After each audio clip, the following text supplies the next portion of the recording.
now guys, now I'm actually starting a new series, guys. I used to do something called Scum of the Earth, but actually what I realized, which is like, it was a type of series that I did on my channel, and it was about like me poking fun at other YouTubers for them being kind of stupid. But what I realized is, guys, that is just YouTube, isn't it? It's just how people show what they're like. It's kind of for me to like poke other people and kind of belittle them and call them kind of stupid. It's kind of pointless because that is the nature of YouTube. People just express who they are, and some. Big Sonic, where the hell did we come from, Big Sonic? Well, Small Sonic, that is quite a tricky question to answer. Small Sonic, quite frankly, Small Sonic, we have not a clue, Small Sonic. Big Sonic, where do we come from? Supposedly, Small Sonic, we were developing from lesser things and gradually turning into our modern form over the course of millions, maybe thousands of years of development from our more prehistoric ancestors. We slowly came to the point where we are now. Big Sonic, that doesn't make any sense.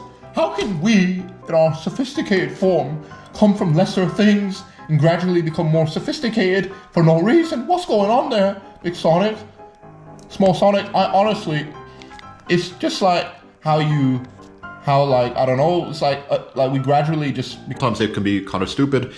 So if I'm, but like, okay, there's nothing wrong with that. So Scum of the Earth is kind of me, that type of series that I had on my channel. I'm kind of going to like discontinue it now, and I'm now going to create another new series called Reality is a Paradox. Reality is a Paradox. A new series I'm creating. This is like going to be so much more interesting anyway. This series is going to be about me kind of delving into like a lot of like the supposed science of our world, like our reality, and why there's certain things that don't really add up. And I'm going to start this whole thing off, the first episode of this new series I'm creating now called Reality is a Paradox. I'm going to start off with like the theory of evolution doesn't make sense. Now this is so like hard to like comprehend. Certainly if you grew up in like a very atheistic European country or America or something like that, you've been kind of like force-fed like the theory of evolution, Darwinism, and etc. and stuff like that, and that us human beings, we originate from lesser apes and we gradually developed into what we are now over the course of millions of years of like evolution and careful natural selection and what have you. And all of this, fair enough, is fair enough. I'm not saying that the theory of evolution is wrong, I'm just saying it's quite a lot. There's certain aspects to it that are kind of like a little bit absurd. Because if you go all the way back throughout our history, back to the ocean, the depths of the ocean floor, where we were just like a collection of cells and liquids and chemicals in the ocean, one of the things that a lot of Darwinists can't really even answer for is the fact that how is it possible for inorganic molecules to gradually develop like life-sustaining properties to become alive, and then to like gradually develop into more complex beings until we get where we are now as human beings. Some Darwinists and the people that supposedly believe in like this like theory of evolution stuff, most like people that are on board with this type of stuff, Big Sonic, that doesn't make any logical sense. Small Sonic, think about it like this. You know, think about it like this. Let's just say I'm actually having issues trying to defend my position here, but think about it like this. You actually, yeah, like if you find a bunch of random parts outside, they're not going to gradually become more complex and sophisticated and put together over the course of centuries. I don't know then. Big Sonic, wouldn't it make more sense that we were simply designed and created initially and then we were slowly developing later on? I don't know, I don't think so. We just probably were developing over the course of trillions of years, coming from lesser things and moving on to bigger things, and you know what I mean? Like gradual evolution stuff, they'll tell you that at the beginning basically abiogenesis was occurring. Prior to like the advent of the first living organism, there was like pretty much like inorganic molecules in the ocean. They gradually start to collect and over time became more sophisticated, and over time living organisms came into existence, and over time they start to like escape from the ocean floor and then, fishes turned into like lizard, blah, blah, blah, blah, blah, evolution, monkeys turned to men, and now here we are.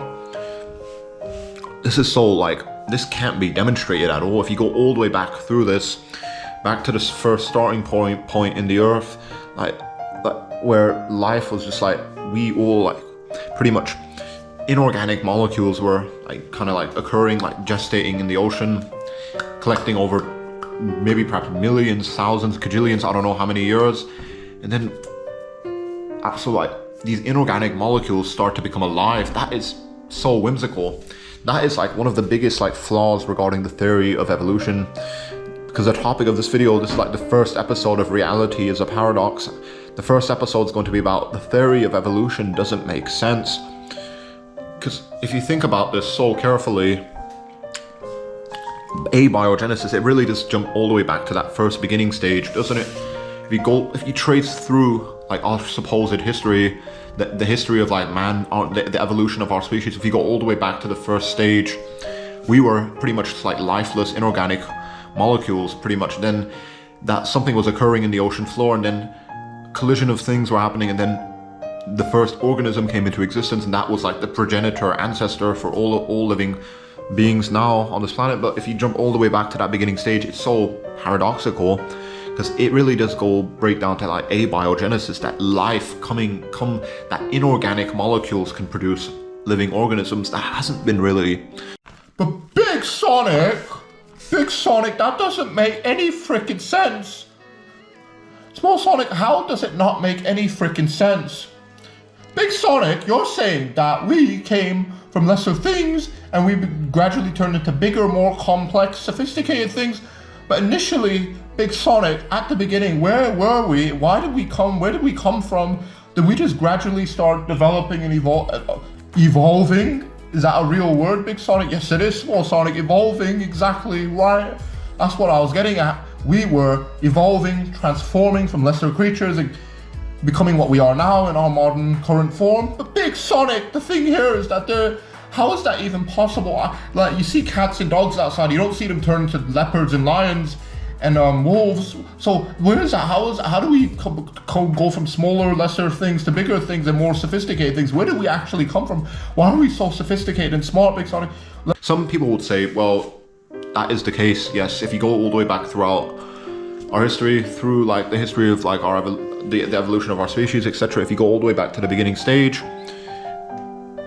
life was emerging from a collision of atoms and decaying cells and whatever, and inorganic molecules were colliding together and stuff, and that led the way for the first organism, creature in the ocean. Maybe it was a type of trilobite thing, whatever, I don't know, some cell-like creature, whatever it may be, was floating around the ocean floor, and that is the ancestor for all of us now.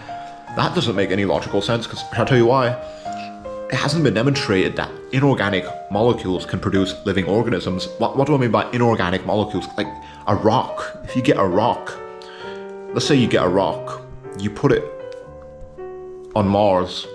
Maybe some people say, well, yeah, actually maybe not on Mars, let's just keep it on Earth. You get a rock, you put it into a secluded environment. In 1 billion years, is that rock going to turn into something alive? That's what some people say that's not the same thing. But inorganic molecules, it kind of is the same thing, because if you think about it, rocks are pretty much just inorganic molecules. If you go all the way back throughout our history to the beginning stage, life just came out of inorganic molecules. That is so nonsensically stupid. The theory of evolution doesn't make sense in this regarding this. Obviously, there's so many different aspects to it, but I want to just focus in on abiogenesis. Because if you don't believe in God, then then where did all of life come from? It came from inorganic molecules, pretty much nothing. And then the Big Bang, if you go all the way back, it all came from nothing, and here we are today. Something came from nothing. That doesn't make any logical sense. But abiogenesis is so fundamental. It's a fundamental sticking point that you're going to think about, that life just pretty much emerged from dead inorganic molecules. That doesn't make any logical sense. Some people say yes, it does. If you get a rock, pretty much, even though some people say that's not. Now, Small Sonic, if you stop interrupting me, I'll now try and answer your questions. So basically, we just came from nothing, and then gradually we were arriving here on our planet, and we just, from lesser organisms and creatures, start to become more sophisticated over the course of centuries and eons, and henceforth here we are today, and da bada bing bada boom. It's just all about evolving, transforming from lesser things, and we become more bigger things and more sophisticated, grandeur things. But Big Sonic, that sounds like a whole load of crap, Big Sonic. Wouldn't it make more sense that initially we were created, then we kept becoming more sophisticated and more developed, but initially we're created? No, Small Sonic, because I don't know, I don't think there's any sort of creator God out there for us. I don't know, I've been reading Richard Dawkins, Small Sonic, and from what I've read, I don't think there is a God. But Big Sonic, you're being... Not really analogous, but if you think about it, a rock is just dead. It's like inorganic molecules, isn't it? It's not something that's alive. Likewise, you know, so it is somewhat analogous anyway, though. But if you get a rock, you put it in some type of location without any, like, in a secluded environment with no other, like, life force, like, so, because some people say, well, in a building, yeah, there is going to be something growing on it. Like, if you remove all, like, this is like a very hypothetical. I don't think this is even possible. If you take out all, like, life around this rock, no more like bacteria, virus, no living creature on this rock. It's like in a black hole. It's on its own. This rock. Are you gonna say? You tell me that in a billion years, this rock is going to like lead the way for some type of living organism? That's a bit dubious to me. And abiogenesis is kind of like very, very dubious, and it's like a foundation of the whole theory of evolution thing. Abiogenesis, that life pretty much came into being for no real reason, really. What was the meaning? What was like the higher purpose for life coming into existence? Again, abiogenesis is like a sticking point that you have to think about, contemplate on. The beginning stage is like, it's something that gets so heavily overlooked. I do believe in evolution as well, but I'm just saying, it's like the theory of evolution, it doesn't make sense in this regard, like regarding like the beginning, the genesis of life. That, okay, we weren't created, fair enough, but what happened was that inorganic molecules collided together and then produced the first living organism. Does that make... That hasn't really been demonstrated properly. Maybe I might be a bit dubiously retarded, but this is something that you gotta think about so carefully if you're like big onto like atheism, Darwinism. Jump to the first like chapter of our history when we were just in the ocean. We were like lifeless, like chemical soup.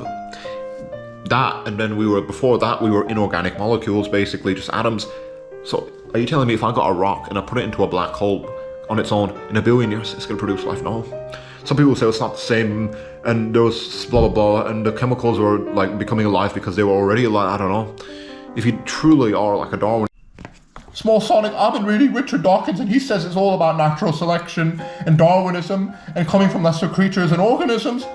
Big Sonic, but don't you see a big fat issue here? If we were just constantly transforming, wouldn't we inevitably start to develop health problems from our bodies becoming too different from how they were previously? How would, if we were like originally in the ocean and then we start to go onto land, wouldn't our prehistoric ancestors simply die because their biology would not be able to quickly transform fast enough to survive on the new landscape and geography? But Small Sonic, I was reading Richard Dawkins, and he said that natural selection, and some of our ancestors would have been dying, but a couple of them survived and they passed on their genes to the point where here we are now. But Big Sonic, wouldn't our lineages just become corrupt? Wouldn't our prehistoric ancestors just die? How would they emerge from the ocean and come to the land and not have any serious health problems that would limit their ability to reproduce and to survive? Honest, and you don't believe in any higher power, supernatural presence on this world, it is quite bewildering to think about this, that pretty much life came from nothing, basically, from inorganic molecules in the ocean floor, and that gradually led the way for living organisms to come into existence, and that led the way for our ancestors to emerge from the ocean floors to this land. And now here we are, centuries later, as we are in this modern day and age with these big brains. But it all came from like basically inorganic stuff that was in the ocean, pretty much like rocks. That became alive, and then here we are. Do you not see how absurd that is? Obviously, I believe in evolution. I think that organisms do gradually adapt to their environments over time, but Darwinism, as it's presented, like this type of like atheistic version of the theory of evolution, you know what I mean? That if you go all the way back throughout our history, at the beginning, we were just like chemical soup. Before that, we were just like inorganic molecules. And then abiogenesis came about, and then inorganic molecules became alive and turned into living like cell tissues, and then that turned into like a trilobite thing, and then gradually things came out of the ocean floor onto planet Earth. All of that stuff becomes quite bewildering, quite unbelievable, because again, if it's possible for life to emerge from dead inorganic molecules and material, it should be observable right now. Like if you get a rock, put it into a secluded environment, you should see some sort of life force emerging, but it's never been proven. So the theory of evolution doesn't make sense in this regard, regarding like abiogenesis specifically, but hopefully think about this carefully. Big Sonic, as I was ascertaining and saying, if our prehistoric ancestors were emerging from the ocean, coming to land, kind of changing and transforming their biology in such a way where they could survive in completely different alien environments, how is that even theoretically possible? We know, Big Sonic, that if you get a creature, a certain organism, you put it in a different environment, it will most likely die. If you get a bird, put it under the ocean, even if you left it there for a cajillion years, all of the bird's offspring are going to die. It's not going to slowly turn into some water fish creature bird. Actually, Small Sonic, you're onto something here. Richard Dawkins and all these like Darwinists, they actually have a very flawed understanding of our biology. You're right, that certainly the rate of mutation from our ancestors, they would not be able to cope with that, and they most likely would certainly die. So that's actually honestly quite, frankly, you're right. I don't really know where we came